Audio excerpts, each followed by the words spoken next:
called Tim. I'm not going to rant about the basement defence. We'll see. Unless Unless they close the hatch and they don't play West Main and Boiler Wall. Then I might have something to say about it, but we'll see what happens. Pawns are going to kick us off on attack anyway, so that's a good start. I'm going to need me a nice, thick fishing line here, aren't I? No, to reel in this big one. G2 take out the first operator. It's going to be Thatcher that goes. I'd expect maybe a hard breacher to If you were a fish, Pawns, what but bait it could would be you a thinker. I don't know, maybe sweet corn. Sweet corn? Yeah. What is sweet Quite like corn? sweet corn.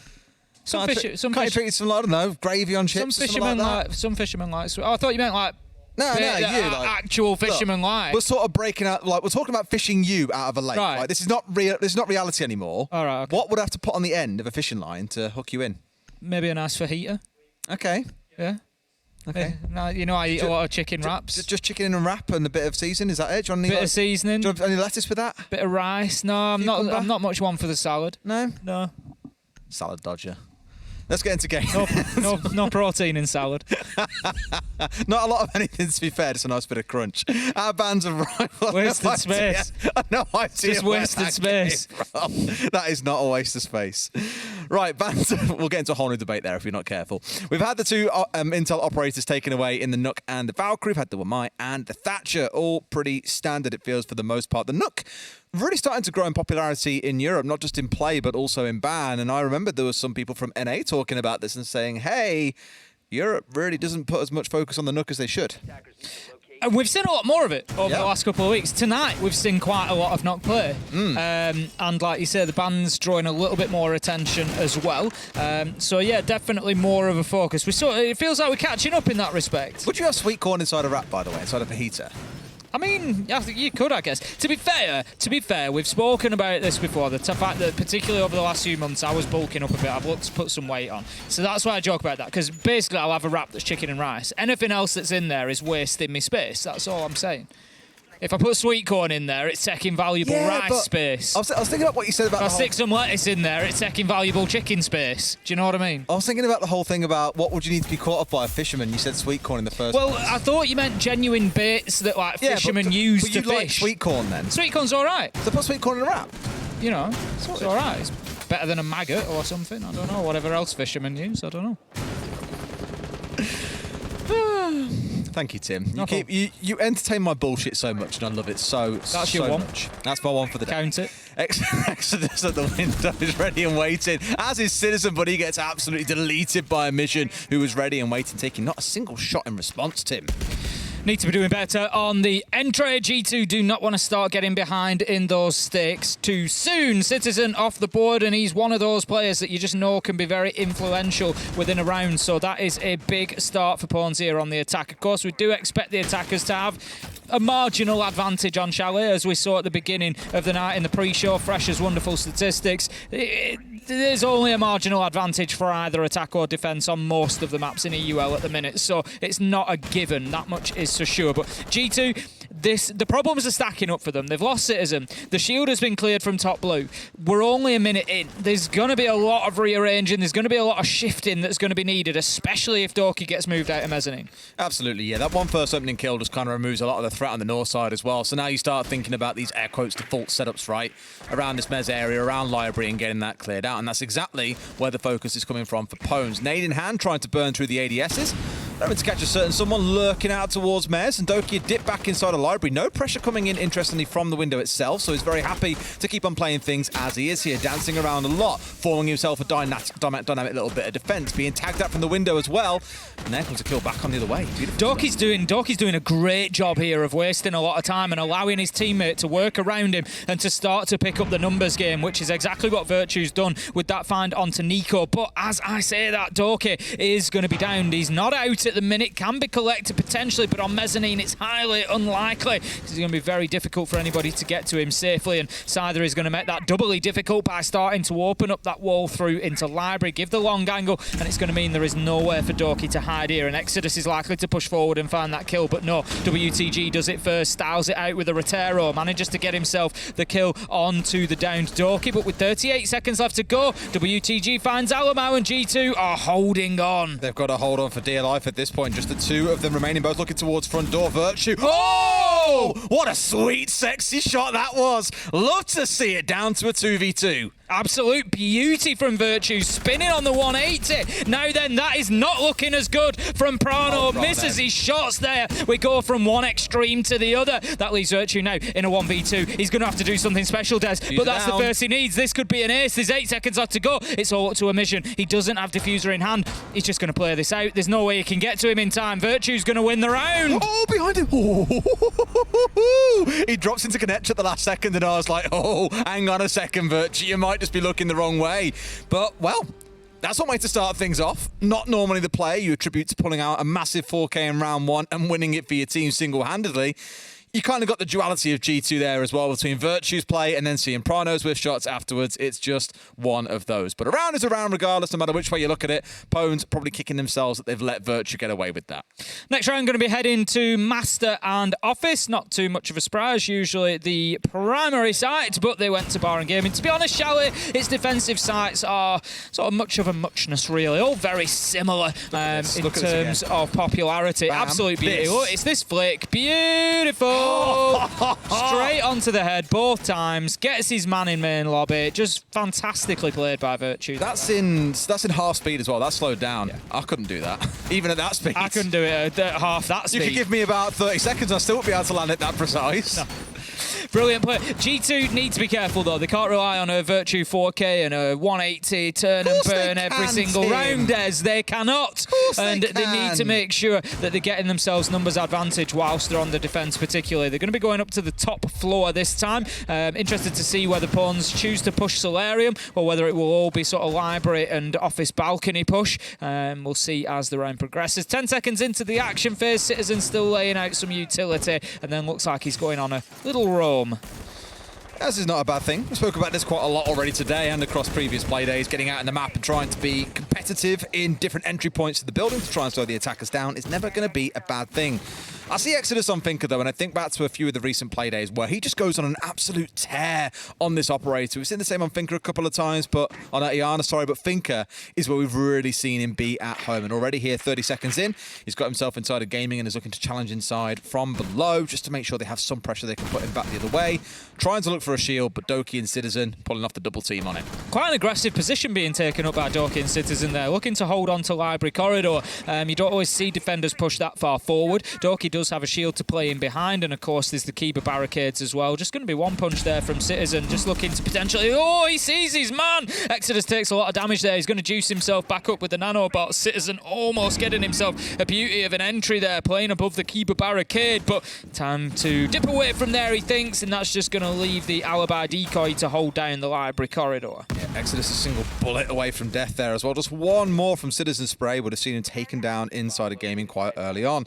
But with that pull away now, with the shield being taken out by the Flores, G2 are forced to back away. So with Library Hall now vacated, Pones can start working their way forwards. It seems to be they've got this split going on between a little bit on the ground floor, especially from Exodus, 2 or 3 of them working through the top floor, and now looking to get their way inside of half wall here and look for the plants. Virtue's playing a nasty little angle here. He's just waiting for anybody to poke their way around there, but no, the drone is going to force him back because he knows that utility will follow. The castle barricade keeps him safe from off his bulk, and there's a mute jammer as well there to potentially stop him getting spotted out, but he's going to go back to half wall, Des. He wants a bit more. He's not going to find it, though. Emission and WTG find kills for themselves. Doki manages to trade one out. Citizen as well onto Exodus, finishing what he started. Now find themselves at a 3 versus 3. 45 seconds left to go. Got the long angle Hell. They've still got piano control as well. Most critically, you've got Doki up really close here. This is the danger for me, because in this position, you can spray them as they try and run in through the breach. You can swing around the corner nice and quick. You've got Alamau and Citizen on the longer angle. Alamau almost being taken out by the nade, but not quite enough damage. And there's Doki with the one swing. Now looking out towards Mez and waiting for another challenger to come up. And around comes Alamau. Doki into a second. Does Scyther know that he's coming in on the behind here? It's a 1v1 versus the bomb chassis. Scyther can't find it. Doki gets behind. A big 3k for the little man in the round. And Doki G2 go up 2-0. Well played from G2. Better defence there, I thought, that time around. Like I say, it didn't come down to that Virtue 4K. It didn't come down to that hero play. They played quite well as a team. They were trading off each other. Citizen Doki playing well as a combination to hold down and burn time in Library Corridor. It was just all a little bit more polished. Tim, you seen the site we're going to, mate? Are you ready? Let's see. I'm fine. I'm fine, Des. I'm fine. You're fine for now? No, I'm fine. I'm fine. Okay. No, I'm fine. I can just see that like vein pulsing on your forehead. I'm absolutely fine. You're ready. Well, let's see how G2 play this site. I know we're a bit worried about Pwns in the second half. For now, we'll see what the game plan is. We did see coming in. In fact, the fact that a rotation's being opened up and they've got a shield on the alibi, it just screams to you exactly what's going on. My only concern here, Tim, for G2, they want to play Boiler with the shield. They don't have any ADSs. They haven't got any magnets. They have no way of stopping these nades raining in for free. Yep, that is going to be a problem. So basically what we're going to see here is likely the other problem that they've got, Des, is they've no denial really to speak of to stop the hatch getting opened up. That's another problem here. So basically what we're potentially going to see G2 do, I'm not sure if they're going to reinforce the hatch or not. I'm quite interested in this one because if you reinforce the hatch, Citizen is going to do it now, yes. So this is usually my sticking point. This is, you know, where you joke about me getting wound up is the hatch being reinforced off. It's fine to reinforce the hatch off if you're going to play it like this. So you're going to try to hold on to Boiler. Basically, you're not going to give them West Main Wall and Boiler Wall. If you allow teams to come and open them, just reinforce them and hope that they stay closed, close the hatch. That's a big no-no. That's a big problem. We've seen why as teams lose it over and over again. If you're going to reinforce that hatch, you've got to play that Boiler Wall, which is what they're doing with Doki out there. But there's two things that they're missing. As you quite rightly said, no protection against throwables. That's a big problem as well. Exodus able to take down Citizen in a good entry. He's going to get himself a second here as he comes. He just sees the man as well, recognises it, comes back round, but no, Doki on a good trade. That makes me wonder though, with Doki up on top floor, who is playing down by Boiler? They have to hold on to Boiler Wall because at the minute there's a rotation in there. They've basically given up the route to the plant spot, so they need to be careful of that. I'd imagine you want to stick Alamal there, given it there he is. Yep, with the shotgun in hand, with 3 smokes on back pocket. His whole goal is just to waste time. And I think it was Super, who I know is co-streaming this, by the way. He was speaking earlier on and saying when Sonics play this hold, they'll do a boiler hold, they'll leave the hatch open, interestingly, and play it a little bit differently, where other teams might reinforce it off to make sure you can't be challenged on your rotate back through the double wall in towards site after you've burnt time. So, for all intents and purposes, you are playing your life or really overextending yourself to have control of up here inside of dining and also the downstairs. Now, at this point, I imagine they're looking to try and get this thermite in. They've also got the ace on side. They can use that to open up walls if they need to, for example. I haven't got to worry so much about a thermite being the only one to do that. That's why you've got the 2 hard breaches being forced out here by Pwns. At the minute, we haven't really seen the defense tested. You know, the fights have all been off in the map, so we haven't seen the setup tested yet. As I said, really, then maybe G2 could have done with a little bit of denial on that hatch if they wanted to keep it closed. Get an electrical on there. We saw that from Na'Vi, and it just prevents it being opened up because otherwise the thermite, the ace, can come in and do that. But instead of doing that, they've got players off in the map who are winning gunfights. Nico's going to find the trade on to Prano after he was able to take down WTG. So that now makes those exothermics a little bit more valuable, so they probably won't go for the hatch. But the difficulty that they're going to have now, Pwns, is getting themselves downstairs, getting Boiler cleared off. They haven't tried to touch Alamau yet, and this is the problem for them. They need to be getting nades in there. They need throwables, and they've only got 2. And they've got 3 smokes to still face off against in Alamal's back pocket. So that's the big worry for me in these last 30 seconds, is you know one of these directions is going to be shut off to you.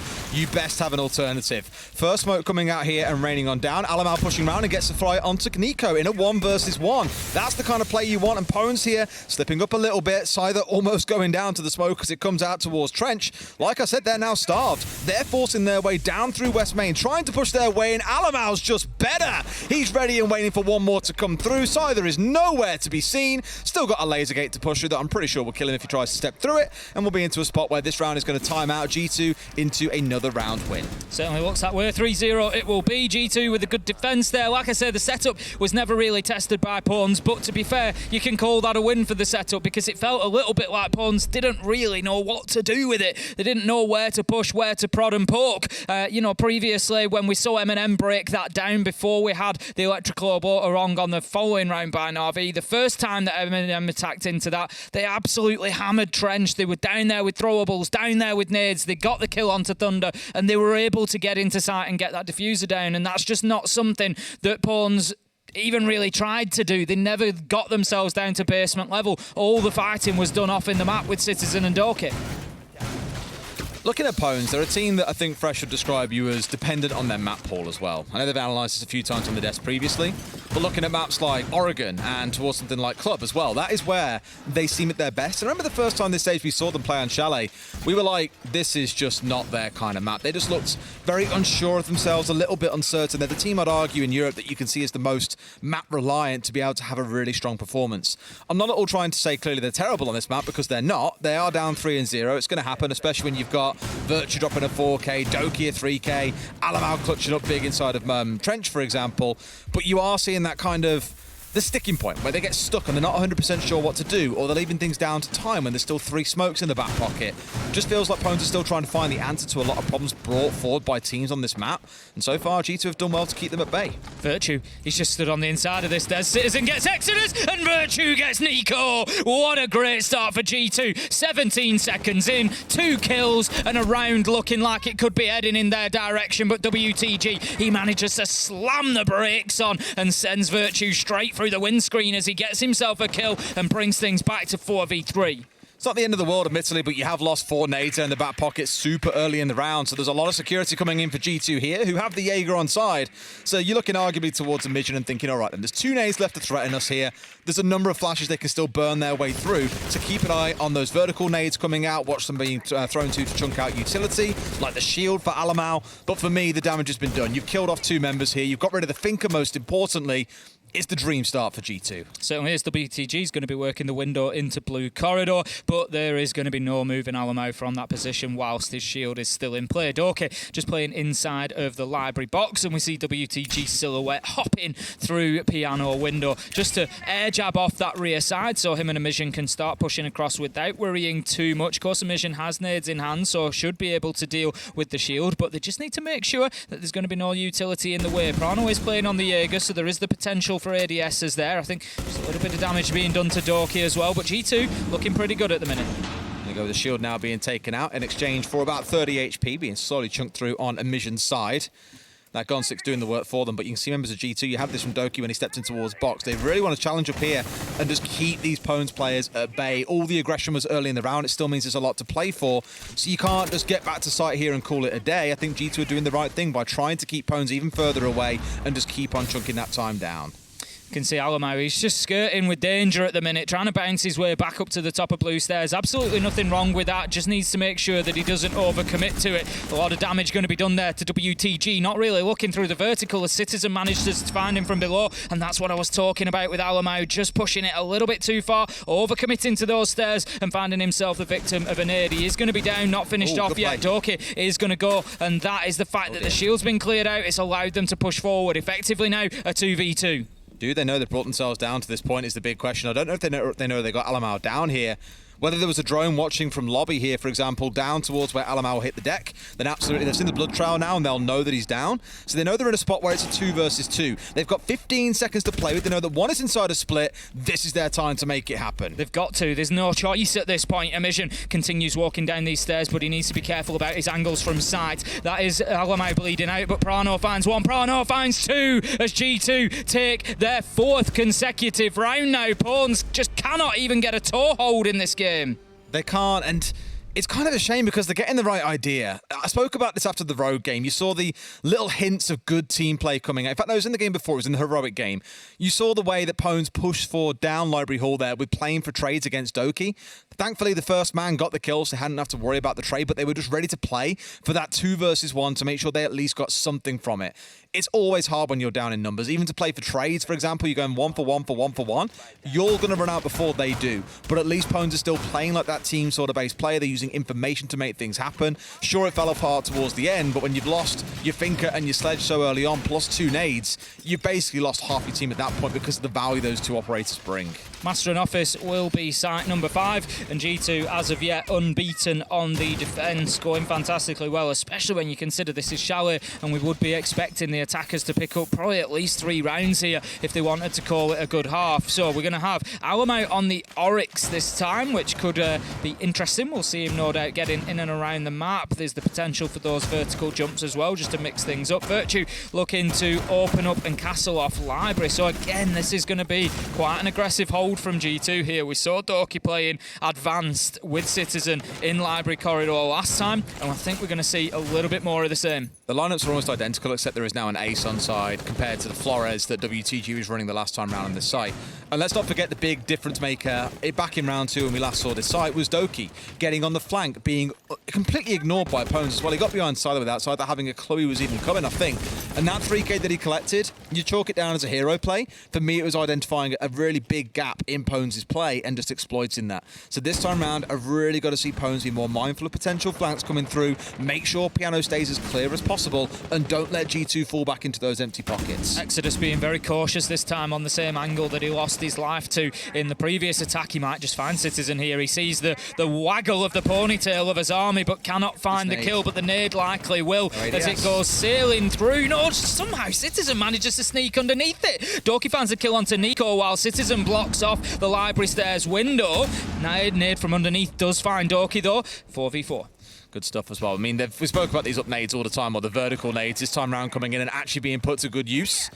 Definitely makes a big change when they were all wasted last time round, although Nico has died with 2 in back pocket again, so all this soft flooring that you have on Chalet not able to be put to good use as G2 now rotating their way back down through basement, probably up towards Solar side to get themselves back towards site here. Glad with the early game they've had.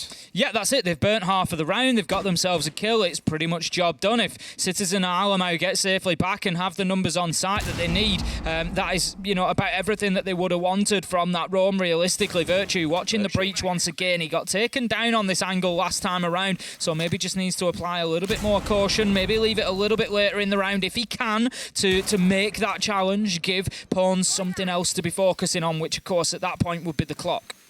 Being so patient here as well on Vision. They've got no nades left, so they're in that dicey spot where they can't really force players of G2 to move anywhere.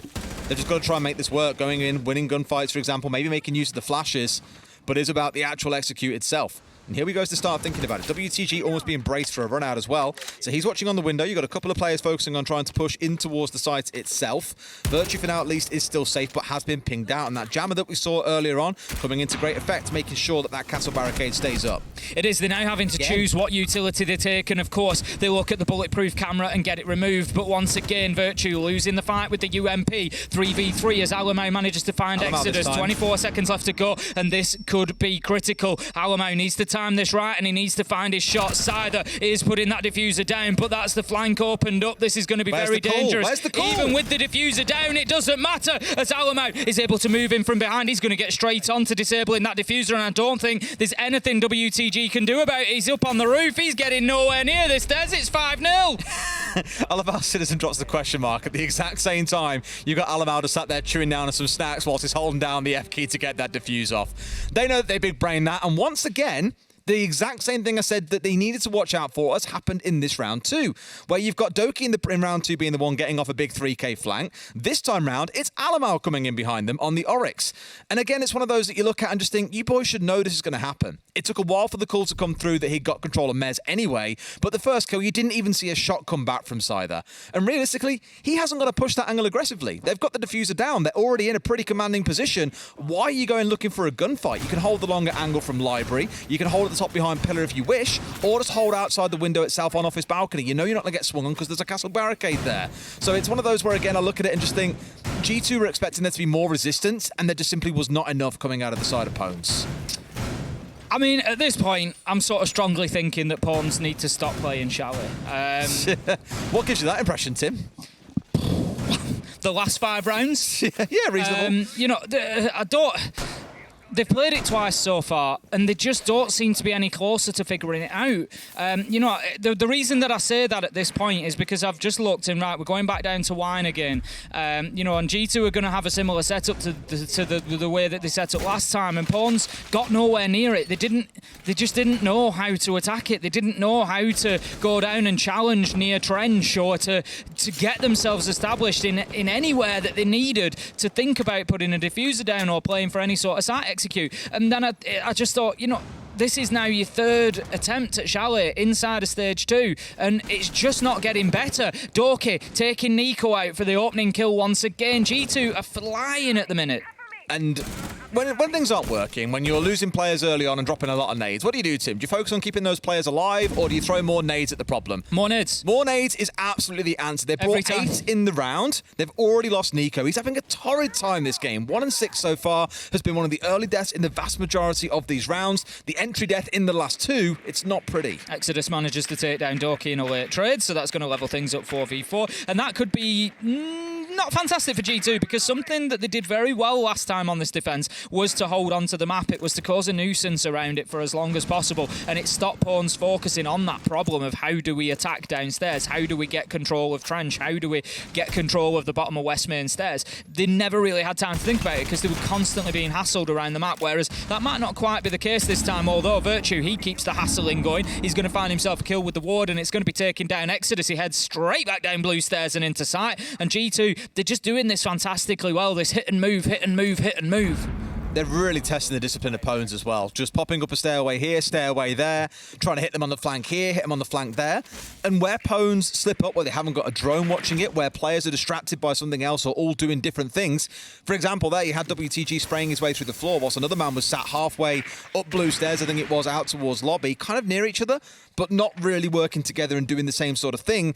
That is when G2 just keep on popping their heads up like little ferrets and just taking little chunks out of the Pawns attack. Rather than going for that rear-sided push that I love so much, they're going to be heading towards Snowmobile instead, given the defensive setup that G2 have brought along. Now then, Alamau, he's going to get himself back inside a wine. He's not playing Boiler anymore, and that is where everybody from G2 find themselves. WTG tries to make a move down blue, but it is too easy. It's too easy for Alamau with the shotgun, and then he sends out the smoke canister. A great game that he's having so far, really controlling those attacking pushers. I just feel like really most of G2 is very much on the same page here, right? In terms of how they're playing. You know, Citizen's been quite aggressive in the early rounds a few times and got picked off. Prano's popped his head up here and there, but the other 3, it feels, really are starting to fire on all cylinders in this game. Mission bringing down Alamau, the one who did so much work on this site last time around. They're now trying to find where they can go for the plant. They've got some control of site, but no, they need to find a couple of kills here because they're in a 3 versus 3. As soon as F is getting held, it becomes a temporary 1 versus 2. C4 over the top, not going to find the man as he swings to look for the kill, gets down the diffuser as well. That's exactly what you're looking for, a triple kill for Mission, but ultimately Citizen holds on. Another good round from G2, 6-0 half, and I'm not saying that everything's been perfect from G2 on the defence there. Pawns have certainly missed steps on the attack as well, but credit where it's due to G2, certainly looking a lot better than they have in previous weeks for me. It tells you a lot, I think, when 3 of the rounds have come down to time for them being won. It hasn't come down to kills, although necessarily it feels like it has come that way. You know, in 2 of those, rounds 1 and round 6, G2 had just 1 man left standing. And I'm looking at those and just thinking, okay, that's more a sign of Pawns leaving it too late. They aren't being wiped off the board when it comes round to gunfights. It's coming down to time on 3 of these rounds at least. They've been hit on the flank in a couple of the rounds as well in rounds 2 and 5. So it's either the clock or it's not drone watching on the flank and having someone properly covering those angles. 5 out of 6 rounds, very clear mistakes there being made by Pawns in my opinion, but that's all on G2 identifying those holes and either playing into the clock and stalling them out with smoke or hitting them on the flank when they see it. Well, that's what I always say. You know, yes, mistakes are made, but if the other team doesn't punish them, guess what? You get away with those mistakes and it doesn't matter. And G2 have done that every single time. So, as I say, credit where it's due to them. A smooth first half from G2 and needing only 1 attack here. Your money would have to be on them to be able to close this out and take a full 3 points and at least move themselves ahead of Pawns. It will see them still in 8th place, but the gap will be widening at least. Exactly that. I think it's on a bit of a hope and a prayer really of G2 to try and make the major as well. They've got to get. I think that race is run. You know, that race is run realistically. Yeah. You'd really need to see someone like Rogue or Eminem just really start hard. Lose every single point, and it's just not going to happen. That race is run. But for now, for G2, this is about building for stage 3. It's not about a major. It's about getting this roster firing. It's about getting this roster working together and improving the performances that they're having. And it's certainly been a little bit of a step forward. Like I say, certainly, you know, not necessarily perfect, but still much better than we've seen. Mission, he's going to take the drone out. He's going to be playing the tough spot inside of the corner of Library. Citizen might be looking to get some nades over the top, but he'll need some burn if he's going to do that because there will be ADSs for Mission as well. I've no doubt whatsoever. Nade goes in through the drone hole. Not going to quite reach as far as it needs to. I mean, it reached Mission's feet. He's took like 5 damage from that through the floor, look. There you go. That's going to be the first ADS clear cleared out. Emission knows now that it's time to go. Great drop. It is. It's perfectly timed. The smoke canisters continue to go in, given the opportunity there. Virtue, that's not ideal. Going to take himself down with a nade. The bad bounce as well for Doki. Sees Exodus able to find the kill, and this is all going against G2. You're probably asking questions there, and okay, Citizens holding the longer angle as well. They're looking for something to come of that, with Doki being the one charging through, but simply nothing comes off the back of it. Maybe a stim from Citizen would have been the difference maker. Those are the kind of things that the Thinker really helps with, that extra HP stack you get, the heal that comes up afterwards as well. So maybe a little bit of miscommunication there. Now, Eerie comes and looking for the man towards his right. No idea that he's there. He'll be standing up any second now and picking himself up a freebie. There he is. G2 kind of falling all over themselves in this round. I'll go as far as saying a self-nade coming in, 2 separate 1v1s coming in against Exodus that they've lost. It comes down to Prano and Alamau to try and win a 2 versus 4. Plenty of time left to go. Alamau manages to find a second, taking the head of Scyther. They need to be aware that there's somebody up on the top floor that they need to deal with. Ooh, what a long angle from WTG, managing to find a beauty of a headshot straight through bar onto Alamau, leaving Prano now in a 1v3. This is not going to be easy. He's got plenty of time and he keeps working. He's going to take a chip of damage there as the man moves across piano door, but the best he can hope for is a little bit of verticality here to try and get things going as he opens the hatch, but with 40 seconds left to go, it's unlikely. They know exactly where he is. They know exactly what's going on at this point, 100%. You know, they've got information on him as well. Yeah, hope as much as he likes, but I think Pones know does hold the slightly longer angles here. He's got to play to the time. They're even rotating out of sight to say, come on, it's safe, drop in. Try and go for the plant, make something happen, we dare you. But at this point, it feels too little too late with all of G2 off the board. The swing comes in from WTG, and finally, Pones get around on the board. They're going to need another 5 if they want to keep themselves even in this competition today, though. Imagine a swing. Imagine. You wouldn't put it past them. You know, G2 have had their wobbles, I think it's fair to say, over the past few weeks. And, you know, it would be a surprise still, I'd have to say. G2 have played better tonight, and I'd be shocked if Pawns were able to completely run this back in. But we're a long way from discussing that just yet. Pawns, they need at least another 3 rounds for me before I start thinking that it's even possible. Right now, they're going to be moving on to their second defensive effort, and it's going to be Kitchen and Dining, a site that we didn't see G2 utilise. Alrighty, down we go. And the thing is, for me, Pones have got to rotate their way through all these sites as well and somehow make this work on the whole way through. It is this Kitchen and Dining one on the setup. That has Army proving to be really popular, by the way, looking at it across the board. I think we've had 2 rounds so far where we haven't seen it in this game. It's a number of games where she gets banned away. Arguably, again, because as we've seen so many times over, she just transforms the way that sites are played. Ubisoft call her an architect, the same way you have Castle, you have Mirror. Just fundamentally changes how a site looks, plays, and feels to attack into. It was very much the same when Mirror came in. You mentioned Mirror there, and Year 2 Season 1, she came in and just started making sites viable that before were just not even a question of being a possibility to defend. You know, and as Army much in the same way, not necessarily with specific sites. I don't think we've seen, you know, new sites crop up that are now viable. But what I would say is areas of the map particularly. I think Cafe Piano, you know, rarely have a defender actively playing in there past the first 30-40 seconds. You know, maybe try a quick peek, maybe have a little look around, and then back to Pixel or deeper. Whereas this Army just makes that possible to play for minutes at a time, and it is much the same here on Chalet and other maps. So, yeah, no surprise to see her pick rate going through the roof. I know Exodus doesn't often put up super huge numbers. Some games he'll go absolutely nuclear and drop 15 plus kills, and he looks fantastic. But even in games like this where he's not putting up big numbers, I just love watching him play. I think he's so mobile and so willing to backtrace his steps where he's already fell away from once, which keeps teams second guessing. Will he reappear there? Will he keep on pulling back? You're never really quite sure. And he always goes back in, he finds more drones, he keeps on stepping forwards. Looking here, for example, G2 have lost 6 drones here in the space of 60 seconds. So a really good job by Pones to chew through that information. It's going to make it difficult for the attackers to be confident when going into this map. Now, Virtue just going to shoot out the bathroom window. Maybe a little bit of information to suggest there might be somebody inside of there. He's no doubt going to see on the drone, but no, he goes the wrong way. He's not going to pick up the man. It gets caught in a mute jammer. A little bit sloppy with the drone there. Too close to the wall, and Virtue finds himself punished for it as WTG finds the kill, but it's Alamai once again there for the trade to keep it 4v4. Good little bit of team play here to make sure things are equalised out. G2 at this point have got this top floor control they're looking for, so now they can start thinking about the vertical. vertical. The issue is, Tim, their vertical player in the sledge is now dead. So they've got to turn towards things like, if they've got breaching charges, which they do a couple in the back pocket of Prano, they can make use of those. They can get the hatch opened up with him as well. But really, for me, the damage is going to come from those nades in the back pocket of Doki and Citizen. So I really want to see them put them to good use, because we criticise Pwns for poor nade usage. It would be unfair to not say to G2, look, you come into this round with 6,